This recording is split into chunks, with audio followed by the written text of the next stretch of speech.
Alors, bienvenue à tous. Ça nous fait plaisir de vous rencontrer ce matin dans votre salon.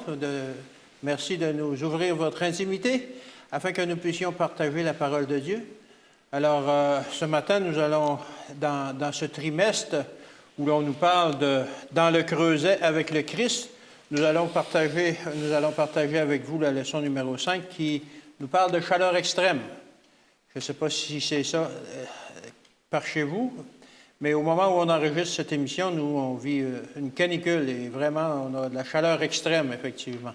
Mais ce n'est pas cette chaleur-là qu'on va parler. On va parler plutôt de la chaleur dans le creuset. Alors, pour partager avec moi, j'ai mes associés. Pasteur Paul Scalier. Bonjour. Merci bien qu'on puisse travailler ensemble. Merci. Ah oui. Et Jairo Arenas. Bonjour Jairo. Merci beaucoup. Alors, effectivement, mais pour débuter, comme il se doit, on va débuter par une prière. Paul, tu veux prier pour nous? Oui. Seigneur notre Dieu, en ouvrant ta parole aujourd'hui, donne-nous de comprendre ta sagesse infinie. Même si nous avons de la difficulté à comprendre les méthodes que tu emploies, donne-nous la grâce de nous y accrocher avec foi. Nous t'en prions au nom de Jésus. Amen. Amen. Alors, la chaleur extrême. Cette semaine, on va un peu apprendre à un peu explorer le caractère de Dieu et son interaction avec nous, les humains qui vivons sur cette terre, dans ce monde de péché, dans les épreuves. C'est pas toujours facile et parfois, malheureusement, on a une mauvaise compréhension du caractère de Dieu. Alors, je n'ai pas la prétention que je vais pouvoir vous expliquer Dieu ce matin, mais bon, on va essayer de discerner quelques-uns des traits de son caractère, en particulier face à l'épreuve, l'épreuve que l'on vit régulièrement. Le verset qu'on avait à mémoriser, notre verset référence, ça se trouve dans Ésaïe 53, verset 10. Ça dit ceci. « Or, il a plu à l'Éternel de le frapper. Il l'a mis dans la souffrance. Après avoir offert sa vie en sacrifice pour le péché, il se verra de la postérité, il prolongera ses jours, et le bon plaisir de l'Éternel prospérera dans ses mains. » C'est un verset, moi, qui me frappe, dans le sens que c'est sûr que l'Éternel l'a frappé, mais c'est un verset qui me frappe aussi parce que il a plu à l'Éternel de le frapper. On parle de Jésus ici. Alors, il semblerait que Dieu a eu du plaisir à frapper Dieu. Ce n'est pas le cas, ce n'est pas ce que j'affirme, mais effectivement qu'il faut comprendre un peu plus loin pour savoir qu'est-ce que cela veut vraiment dire. Et comment on réagit dans les épreuves, nous? Est-ce que ça nous arrive de mal réagir? Il y avait dans l'introduction une histoire, c'est C.S. Lewis qui écrivait « Non pas que je cours le danger de cesser de croire en Dieu face à l'épreuve, il écrivait ça face à l'épreuve. Le vrai danger, c'est d'en arriver à croire des choses aussi épouvantables sur lui. » Alors, ce qu'il disait, c'est que le danger pouvait émousser sa compréhension de Dieu, puis de le voir un Dieu terrible. La conclusion que je redoute n'est pas « ainsi donc, Dieu n'existe pas ».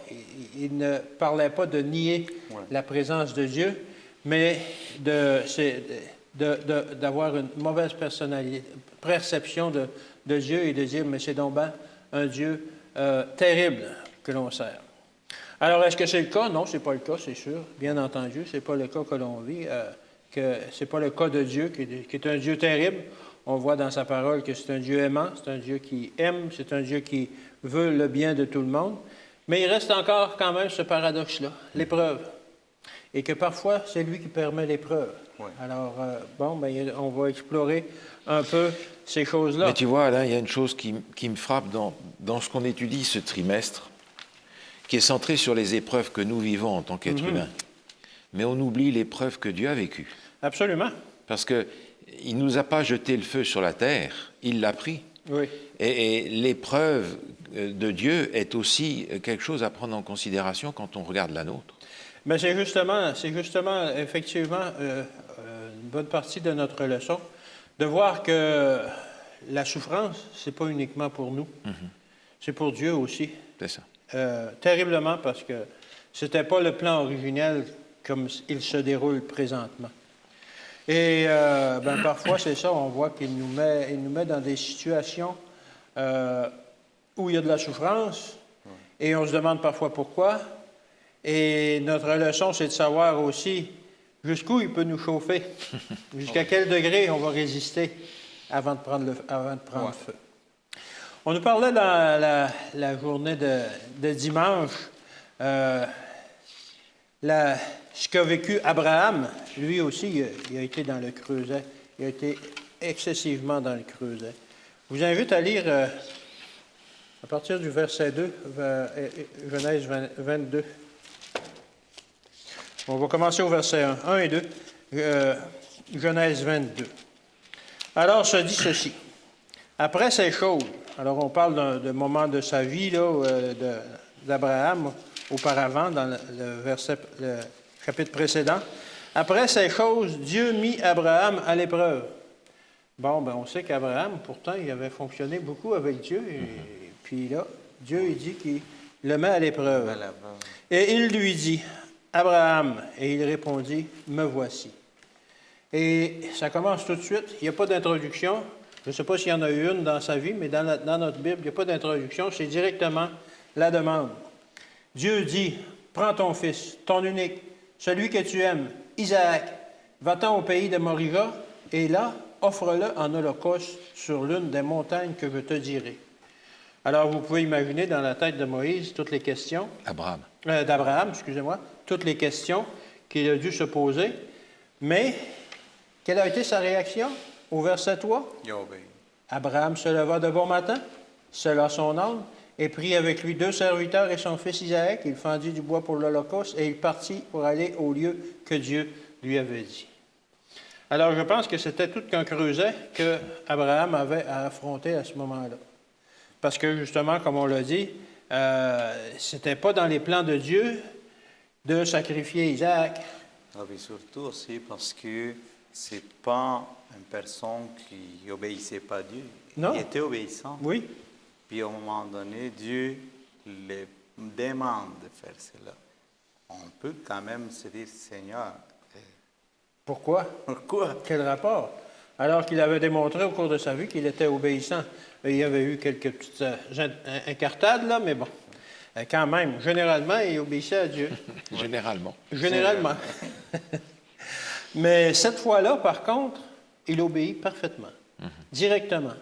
Et il se pose des questions dans sa tête, mais il n'en pose pas à Dieu. Il scelle son âne, puis il part. Fend le bois, puis il amène son fils, puis il part.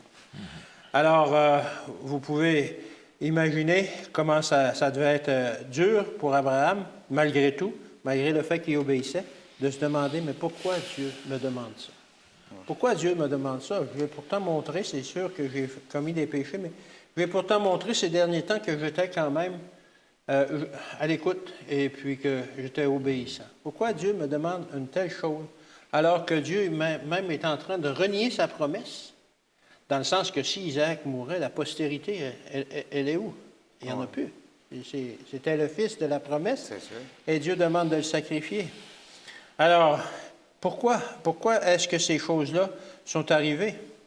Vous pouvez imaginer durant le voyage, les jours durant le voyage pour se rendre à la montagne, l'angoisse que vivait Abraham à ce moment-là, de savoir qu'il allait vraiment sacrifier son fils.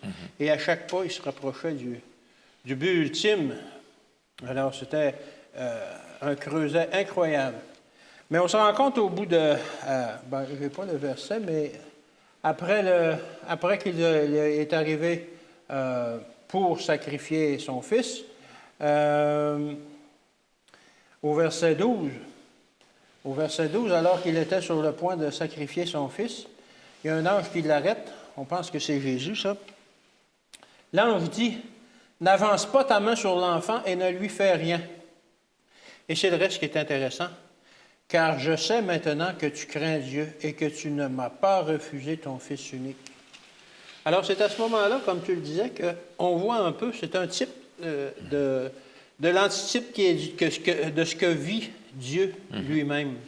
L'angoisse qu'il a vécue dans tout l'Ancien Testament jusqu'au sacrifice de Jésus, de voir son fils dans cette situation-là où personne ne le respectait et d'aller jusqu'à la mort de la croix, c'était pour lui un supplice incroyable.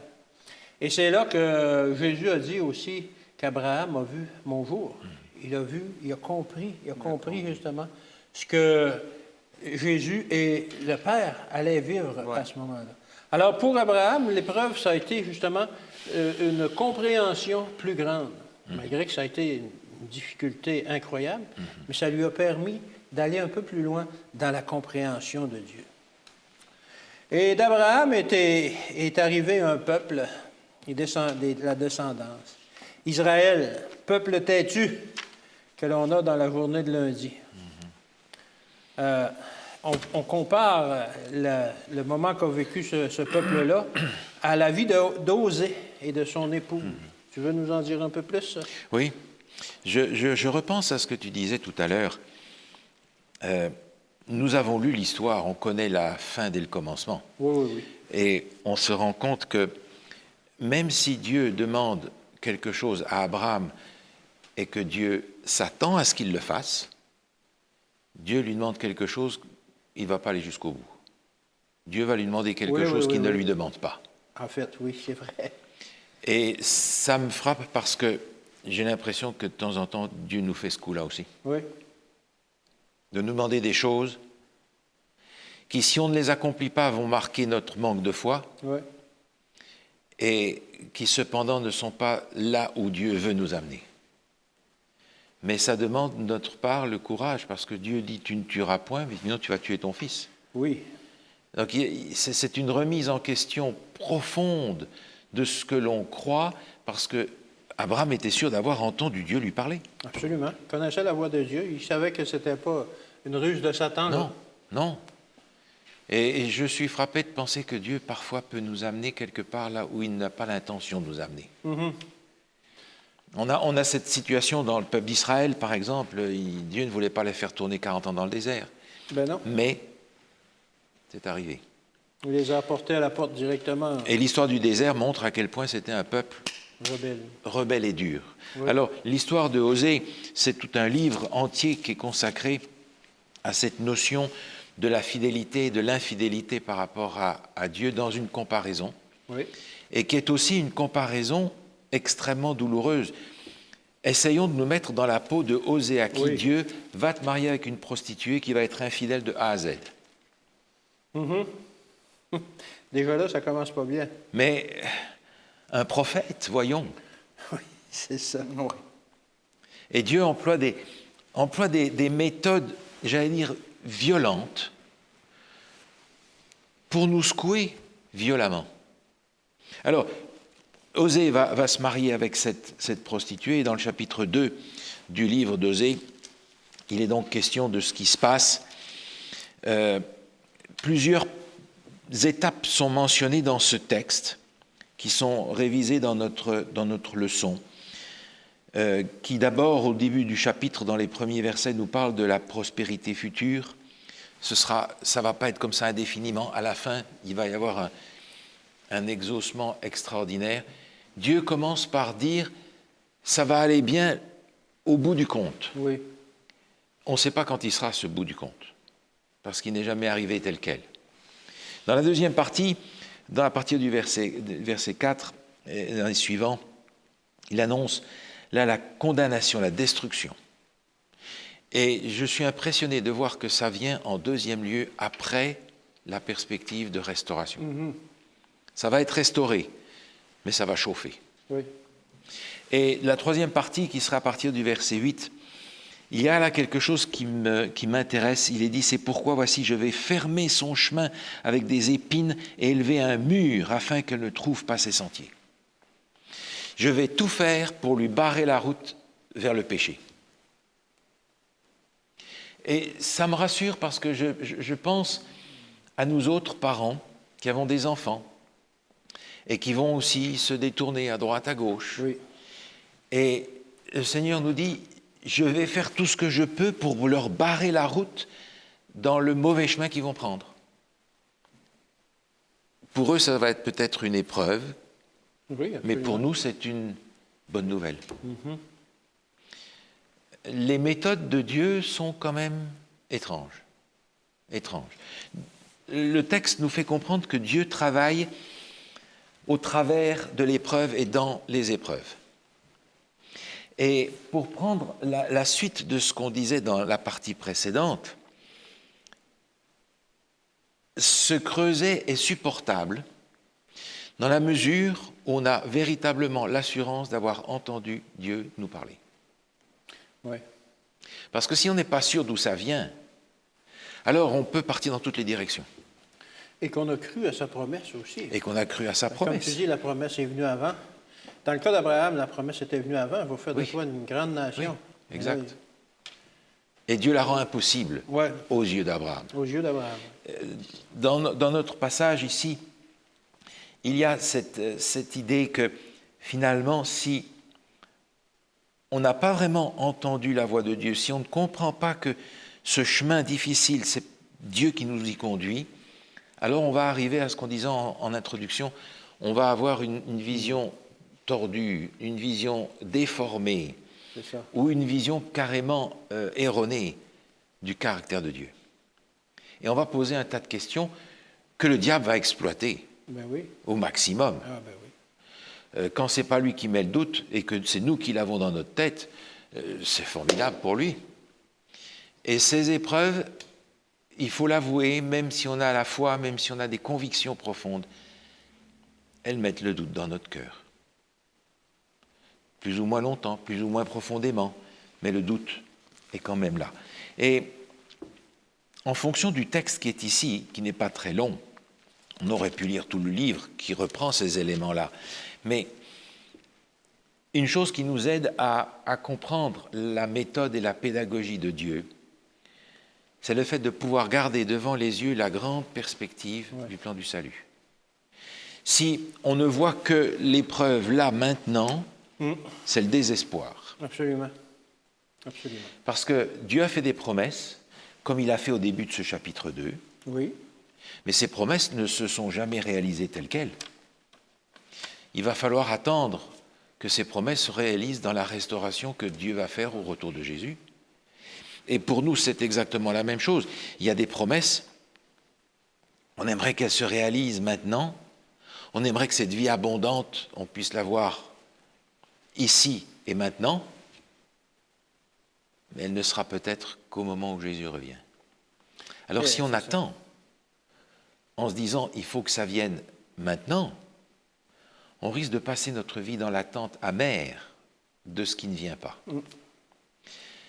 Si on garde la grande perspective, on peut, avec toute la foi qu'on est capable d'agripper, dire, eh bien, si ça ne vient pas maintenant, le Seigneur sait que c'est nécessaire pour que la réalisation de sa promesse soit encore plus grande à l'avenir.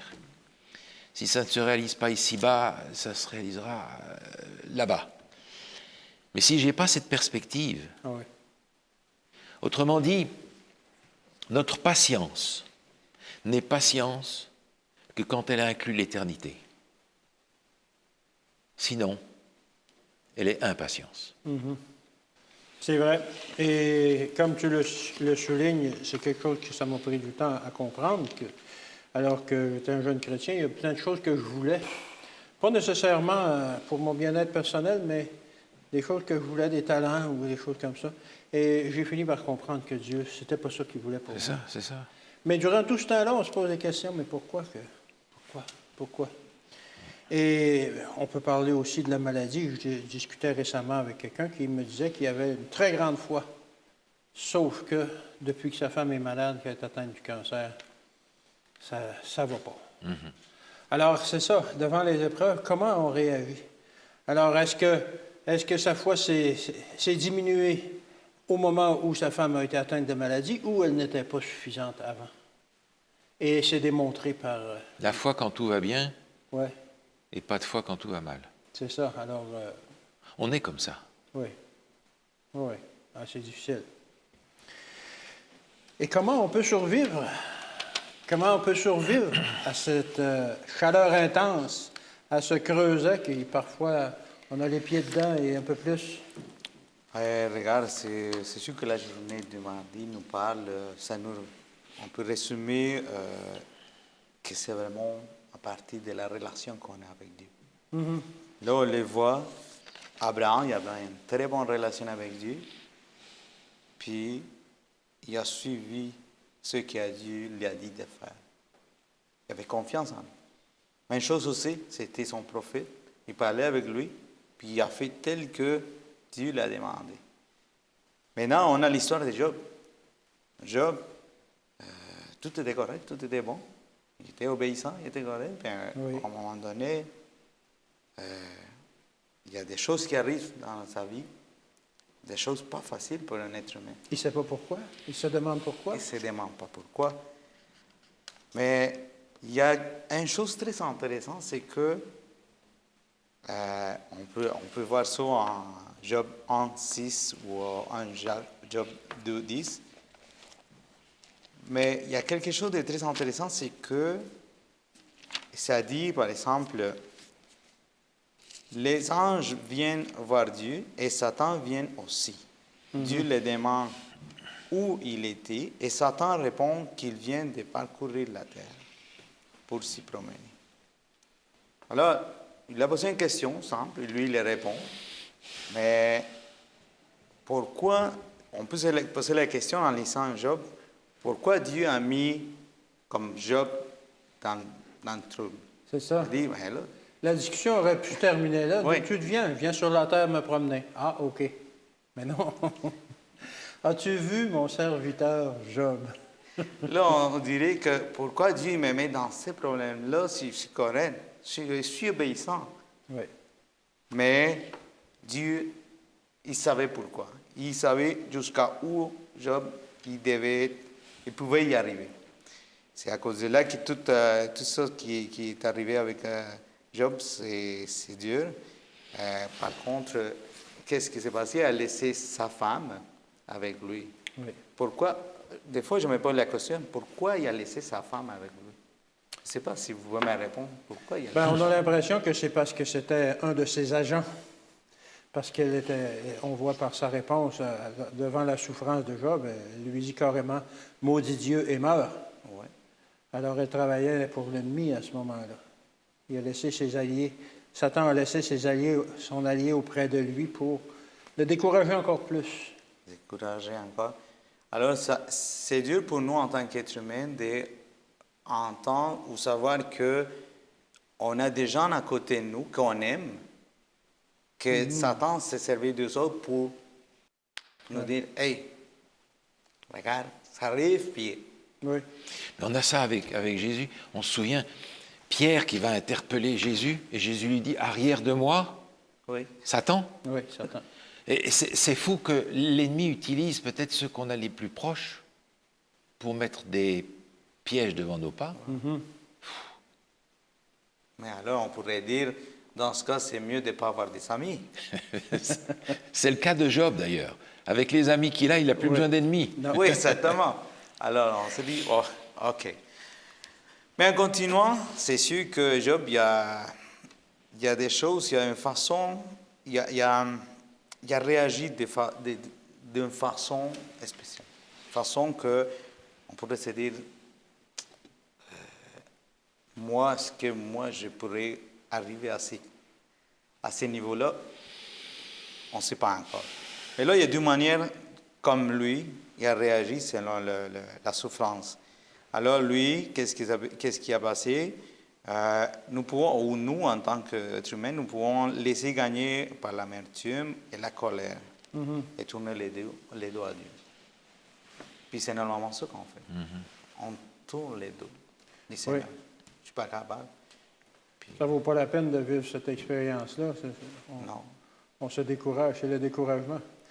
Et c'est ce que veut l'ennemi aussi. Là. Oui. Et surtout que là, lui, il va toujours, l'ennemi, il va toujours faire son meilleur effort pour décourager qui? Ceux qui suivent Dieu, qui sont accrochés de Dieu. Alors, on sait déjà qu'on va avoir des épreuves dans nos vies. Mais il y a quand même une deuxième manière qu'on peut agir en face d'une souffrance, c'est de, nous accrocher à Dieu. Et c'est ça vraiment que Dieu veut qu'on fasse, qu'on s'accroche à lui. Et dans la souffrance, on a des moments de faiblesse, des moments plus forts. Et puis aujourd'hui, nous sommes appelés à nous accrocher de Dieu. Aussi, Job, il y a trois aspects de l'adoration qui peuvent nous aider dans nos angoisses. Là, par exemple, le premier, c'est que Job, dans son impuissance, reconnaît qu'il ne peut rien faire. Il ne peut rien faire. C'est tout entre les mains de Dieu. Tout a compris. Aussi, un deuxième, c'est que lui, il reconnaît que Dieu est le souverain. Que moi, je ne peux rien faire, puis toi, c'est le tout-puissant. C'est toi qui gères tout, puis tu peux tout faire. Puis un troisième, c'est que Job réaffirme sa voix en la justice de Dieu. Puis c'est quoi la justice de Dieu? On pourrait dire la justice de Dieu, c'est que c'est ce que Dieu nous donne que nous avons besoin. C'est pas ce que nous voulons, c'est pas ce que nous on mérite, c'est ce que Dieu nous donne parce qu'on a vraiment besoin. Alors aujourd'hui, c'est quoi que nous avons besoin pour qu'on puisse être au niveau que Dieu veut nous avoir, qu'on soit à bon niveau pour lui. Alors, c'est une bonne question qu'on pourrait se poser. Absolument. Puis demander à Dieu de nous aider à passer à travers. Oui, on peut aussi prendre, entre guillemets, l'expérience qu'a vécu Jacob, alors qu'il a combattu. Jacob, qui était au désespoir, il retournait vers son frère et il affrontait, il ne savait pas quoi, probablement la mort. Et quand il a lutté avec Jésus, qu'est-ce qu'il a dit finalement? Je ne te laisserai point aller tant que tu ne m'auras pas béni. Ouais. C'est peut-être pas les mots exacts, mais c'est ça qu'il voulait. Alors, nous, dans l'épreuve, dans le creuset, est-ce qu'on a cette réaction-là? Seigneur, je m'accroche. Je sais que tes promesses sont là. Je ne laisserai pas aller tes promesses tant que tu ne m'auras pas béni. Et la bénédiction ultime, ben, c'est la vie éternelle. Parce qu'il y a des gens qui ont vécu des expériences de creuset épouvantables et que finalement, ils sont quand même morts. Ils n'ont pas vu la Ils réalisation. n'ont pas vu la réalisation. Mais elle va être encore plus grandiose lorsqu'ils vont la voir. Heureux ceux qui croient sans voir. Ouais. Oui. On est toute une bande de Thomas. Hein. Oui, c'est ça. On peut tout mettre la main. Mais oui, mais c'est difficile de faire autrement. Oui, oui, c'est ça. C'est dans notre nature. Mais c'est cette nature-là qu'il faut apprendre à vaincre puis, par la foi. Croire dans la promesse de Dieu jusqu'au bout. Tu l'as dit, j'y crois. Même si ça ne semble pas se réaliser, même si toutes les apparences sont contre, j'y crois. Alors, quand on va avoir développé cette force-là, je pense que ça va être beaucoup à cause des creusets qu'on va avoir passés durant notre vie. Parce que quand tout est facile... Puis même si en faisant ce que Dieu nous demande, puis on meurt, on perd notre vie, c'est toujours en ayant la confiance qu'on va être avec lui dans la Canaan. Exactement. C'est cette promesse-là qu'il faut s'accrocher complètement. Parce que c'est ça qui a vécu Jésus. Jésus, il est mort à la croix. Oui. Il est mort. Ben oui. Là, lui, il est mort en faisant la volonté de son Père, C'est ça. mais en sachant qu'il y avait des conneries. Et pour nous, ce n'est pas facile à vivre. Alors, on peut survivre grâce à l'adoration, mais est-ce qu'on peut survivre grâce à l'espérance? Pas de choix. Ah, pas de quoi. C'est le texte de 2 Corinthiens qu'on a dans notre leçon. Oui. Et j'aimerais qu'on le regarde parce qu'il est intéressant dans la manière dont l'apôtre Paul tricote plusieurs éléments ensemble. 2 Corinthiens chapitre 1, verset 8. « Nous ne voulons pas en effet vous laisser ignorer, frères, au sujet de l'affliction qui nous est survenue en Asie, que nous avons été excessivement accablés au-delà de nos forces, de telle sorte que nous désespérions même de conserver la vie. Et nous regardions comme certain notre arrêt de mort, afin de ne pas placer notre confiance en nous-mêmes, mais de la placer en Dieu qui ressuscite les morts. » Wow. Alors, il fait référence ici à un passage du livre des Actes, qu'on a dans le livre des Actes, une situation qui est rapportée au chapitre 14, où il était avec Barnabas à Lystre, où on a commencé par les adorer, et puis après on l'a lapidé, et on l'a jeté dans le dépotoir parce qu'il était mort. Et ça prend un type comme Paul pour se faire lapider, se faire jeter à la poubelle, se relever et rentrer dans la ville. Ouais. Je ne sais pas, moi, si vous me Ça jetez... a pris la direction opposée. Hein? Ouais, voilà. Donc on comprend qu'il est en train de dire ici, notre arrêt de mort était fait, c'était fini. Oui. Et on n'a pas placé notre confiance en nous-mêmes, mais en Dieu qui ressuscite. Donc si je meurs, ma foi, voilà, Dieu me rendra la vie au moment opportun. C'est dire à quel point l'apôtre Paul nous enseigne ici que cette espérance, elle doit aller très loin, jusqu'au bout, jusqu'au point de ne pas la voir se réaliser. Et c'est là que se trouve la difficulté de l'épreuve, de pousser notre espérance jusqu'au point de ne pas la voir se réaliser. C'est un petit peu ce que l'apôtre Paul comprend pour lui-même dans 2 Corinthiens chapitre 12, quand il a cette fameuse écharpe dans la chair, Oui. et que Dieu lui dit « non, je ne te l'enlève pas Ouais. ». Dieu lui a probablement pas donné une vision là-dessus, mais il a compris ce que Dieu voulait lui dire. Ouais. Tu la gardes. Ma grâce te suffit. Car ma puissance s'accomplit dans la faiblesse. Et là, il faut dire « Ok Seigneur, je vais porter ma faiblesse jusqu'au bout ». Mais c'est pas évident, ça. Ben non. Parce qu'il y a des parents qui ont des enfants handicapés à vie. Il y a des gens qui, pour une bêtise dans leur vie, sont en chaise roulante pour le reste de leur vie. Je pense à l'expérience de Johnny Erickson, qui plonge, qui se casse la nuque, qui passe le reste de sa vie dans une chaise roulante, et qui aujourd'hui rend un témoignage plus puissant que s'il avait été une personne normale. Ça demande cet abandon, comme dit l'apôtre Paul, afin de ne pas placer notre confiance en nous-mêmes, mais de la placer en Dieu. Et ça, c'est une démarche de foi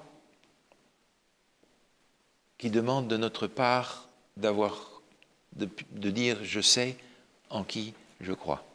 Sinon, si on a cette image tordue, déformée du caractère de Dieu, on ne peut pas traverser ça. Non. On ne peut pas traverser ça. Et dans ce sens-là, le texte continue et dit « c'est lui qui nous a délivrés et qui nous délivrera de telle mort. Lui, de qui nous espérons qu'il nous délivrera encore. » Il a l'assurance que ce n'est pas fini, que ça va continuer. Il va y avoir encore des épreuves, il va être encore... Et là, on arrive à cette situation paradoxale que l'on trouve dans la vie de Jésus et que l'on trouve dans nos vies aussi, c'est que parfois la mort est la délivrance que le Seigneur apporte. Mais ça, ce n'est pas évident pour ceux qui restent. L'apôtre Paul a été délivré, les martyrs ont été délivrés. Oui. La mort était la délivrance que Dieu leur a donnée. Et ça demande encore une fois cette grande vision du grand panorama. Sinon, on reste dans le doute parce qu'on n'est pas sûr de ce que Dieu veut faire avec nous.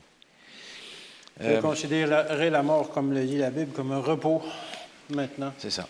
Un scellement de ce qu'a été notre vie. Et finalement, pour nous, la mort est un échec, mais dans la perspective de Dieu, elle est une victoire. Et on a ici un exemple du Nouveau Testament. Je voudrais reprendre un exemple semblable dans l'Ancien Testament, dans le livre de Daniel, au chapitre 3, où on a les 3 compagnons de Daniel qui sont confrontés à la fournaise ardente. Si vous ne faites pas ce que je dis, je vous passe au barbecue. Et qui répondent à Nebuchadnezzar, je ne lis pas le texte, je dis avec mes mots, Dieu va nous délivrer. On n'observera pas tes lois, on ne va pas servir tes dieux. Dieu nous délivrera, et s'il nous délivrera, ça ne changera rien pour nous.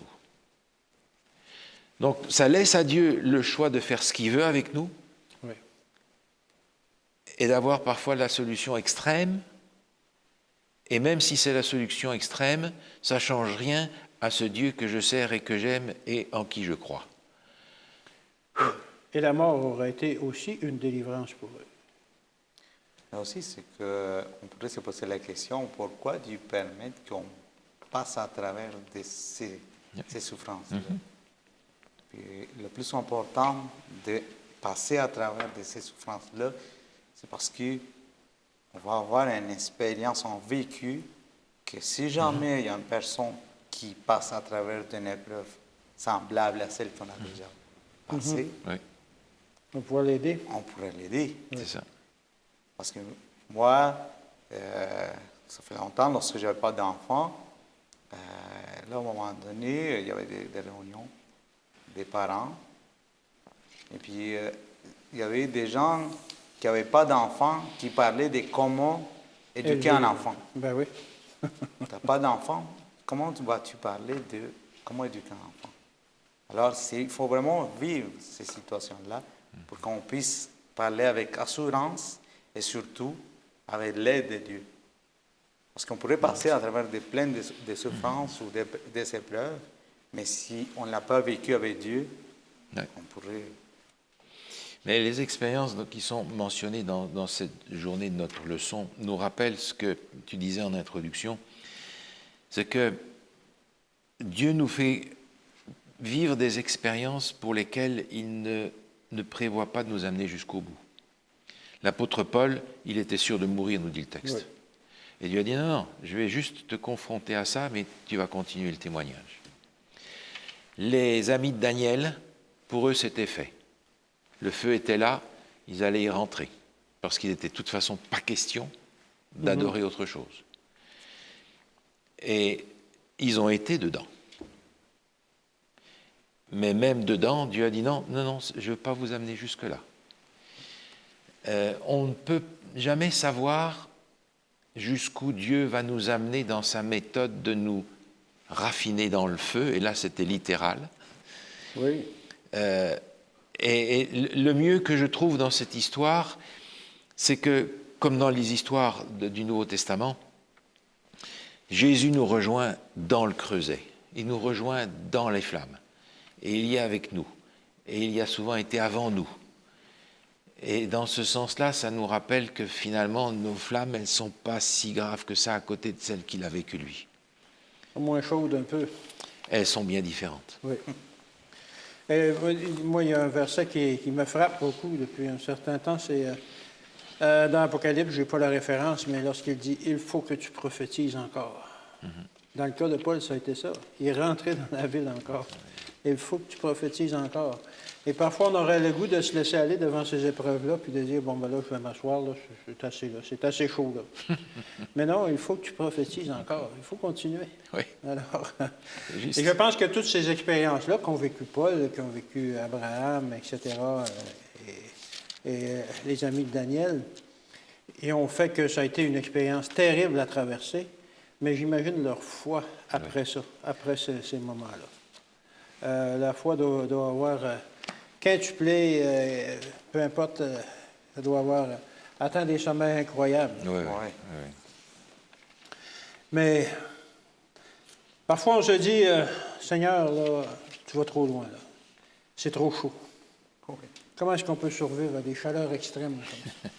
Mais c'est, comme le pasteur il a dit tantôt, ça nous fait penser, lorsque on parle de chaleur extrême, on parle de les amis de Daniel, Oui. à Fournaise Ardent. C'était littéral et symbolique aussi. Oui, ça c'est chaud. Ils ont eu chaud. Oui, aujourd'hui, il fait, mettons, 30 degrés, puis oh, c'est trop. Les autres, c'était en plus que ça. Mais c'est toujours avoir une confiance, avoir la confiance en lui que là, lui, même si on est dans la chaleur extrême, il ne va pas nous laisser tout seul. Il va être avec nous. Puis pourquoi lui, il permet que ça arrive? Parce que il veut que nous, on soit purs. Mais être pur, c'est quoi être pur? C'est quoi devenir pur à nous en tant que chrétiens? Et on pourrait dire sans péché, oui. Obéissant, oui. On pourrait dire donner toute Mais lorsqu'on parle avec quelqu'un qui n'est pas chrétien, c'est difficile de lui faire comprendre ou de lui expliquer ça. C'est comment qu'on pourrait expliquer à une personne qui n'est pas chrétienne, qui ne croit pas en Dieu, c'est quoi qu'est-ce que ça veut dire qu'on est pur? Je ne sais pas si vous pouvez m'aider à trouver la façon. Je pense que c'est une certaine pureté qu'on n'atteindra jamais, sinon peut-être au ciel, mais c'est de ressembler de plus en plus à Christ, c'est de refléter son caractère le plus possible. Ouais. D'enlever ce qu'on appelle dans la métallurgie les scories qu'il y a qui flottent sur le creuset. Et les scories, malheureusement, c'est nous. C'est notre caractère. Ouais. Et tant qu'on n'a pas épuré ce caractère-là, on ne peut pas ressembler. Alors, l'idée, c'est, comme vous l'avez dit, qu'on soit semblable, qu'on se ressemble à Christ. Puis, alors, on doit tout laisser entre les mains de Dieu. Mais nous, en tant qu'êtres humains, on n'aime pas laisser tout entre les mains d'une autre personne. Puis surtout, si on parle de Dieu, parce qu'on ne le voit pas. On ne le voit pas. Mais des fois, on fait plus de confiance que nous les croyons. Mm-hmm. On confie notre vie dans les mains d'une personne qu'on ne connaît pas. Au niveau humain, là, Au tu veux niveau dire. humain. Mais oui. Et puis, alors, ça nous amène que nous, on doit vraiment faire plus confiance en Dieu. On doit, en tant que chrétien, d'être un reflet, qu'on puisse refléter la lumière de Dieu, qu'on puisse refléter ce que Dieu fait en nos vies pour que les gens puissent comprendre c'est quoi un vrai chrétien, puis surtout avoir une très bonne relation avec Dieu. Alors c'est à cause de là que les chaleurs extrêmes, c'est très pertinent pour que notre vie soit purifiée. Ouais. Il y a une chose, c'est que Dieu, il nous a donné un nom, puis nous sommes à lui. Nous lui appartenons. C'est sûr qu'il va nous aider toujours à passer à travers de toutes les épreuves et nous serons les gagnants. Ce n'est pas Dieu, c'est nous les gagnants. Mm-hmm. Alors, on devrait demander à Dieu de nous aider, de nous donner plus des épreuves dans nos vies pour qu'on soit plus gagnants que jamais. On n'a pas le choix. Ça fait drôle à dire, mais c'est ça. C'est ça. C'est par les épreuves qu'on grandit. Moi, c'est par les épreuves que j'ai grandi. Ouais. Parce que les périodes de ma vie où tout va bien, on flotte. Et puis, ça va. Mais finalement, on se rend compte qu'on ne progresse pas. Ouais. Alors que quand il y a des épreuves, par contre, on est obligé de se mettre à genoux puis de demander à Dieu. Alors, si vous avez des épreuves dans votre vie, on vous recommande de faire la même chose. Mais ne vivez pas ces épreuves-là seuls. Oui. Dieu est avec vous. Amen. Jésus est avec vous dans la fournaise pour subir la chaleur, comme vous le faites vous-même, et pour vous supporter justement, pour éviter. C'est lui qui a pris toute la chaleur, finalement. C'est lui qui a pris la sentence de mort. Alors, on va terminer avec une prière. Okay. Merci de votre participation. Jairo. On va prier. Seigneur notre Père, nous te remercions pour toutes les épreuves que tu permets qu'on puisse vivre. Pas parce qu'on aime les épreuves, c'est parce que tu veux nous purifier, tu veux que notre vie soit semblable à celle du Christ. Nous te demandons que tu puisses toujours nous aider à passer à travers, que nous on puisse avoir toujours la confiance que tu es avec nous. Et puis que même si on perd la vie dans une des épreuves que tu laisses que ça nous arrive, qu'on soit assuré qu'on va être avec toi après cela. On te demande, puis on te prie tout cela au nom de ton Fils Jésus. Amen. Amen. Amen. Alors, nul ne sera tenté au-delà de ses forces, et lorsque la tentation vient, Dieu a déjà préparé un plan pour s'en sortir, une solution. Amen. Alors, on vous invite à vivre ça dans votre vie. Je suis convaincu que la plupart d'entre vous qui nous écoutez, vous avez des épreuves dans votre vie. Vous avez des maladies ou peu importe, des expériences que vous vivez qui ne sont pas agréables. Alors, mettez Dieu en premier. Mettez Jésus en premier. Il va vous accompagner dans la fournaise et vous allez pouvoir grandir à travers ces épreuves. Soyez avec nous la semaine prochaine et en attendant, soyez bénis au cours de la semaine qui s'en vient. À la semaine prochaine.